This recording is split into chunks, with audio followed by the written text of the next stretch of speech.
आणि यानंतर एक महत्त्वाची मोठी बातमी, लवासा प्रकल्प प्रकरणी शरद पवार, अजित पवार आणि सुप्रिया सुळे यांच्यावर गंभीर आरोप करणारी याचिका फेटाळण्यात आलेली आहे।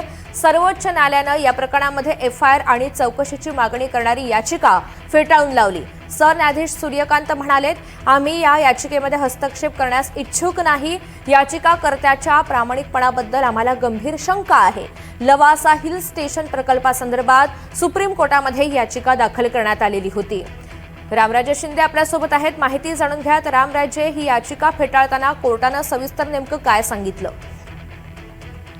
बिलकुल, हा खरं तर पवार कुटुंबांना आणि विशेष करून म्हणजे की सुप्रिया सुळे, सदानंद सुळे यांना मोठा दिलासा म्हणावा लागेल।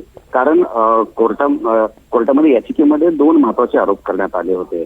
एक तर की सदानंद सुळे आणि सुप्रिया सुळे हे लवासा कॉर्पोरेशन लिमिटेडचे प्रमुख भागधारक आहेत। दुसरं म्हणजे की कायदेशीर प्रक्रिया टाळून कंपनीला फायदा मिळवून दिला होता।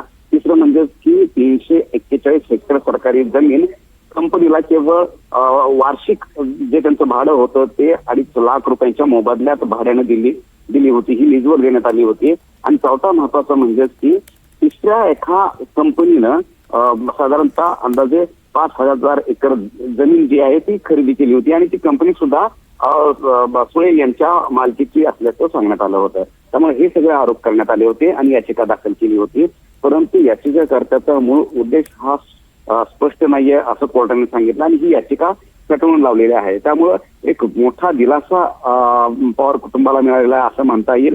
आणि त्याचबरोबर लवासाचं जे प्रकरण होतं कुठेतरी अडकलेलं, त्याचा सुद्धा मार्ग आता सुरळीत होईल असं स्पष्टपणे दिसून येतं। निश्चित, धन्यवाद सविस्तर माहितीसाठी।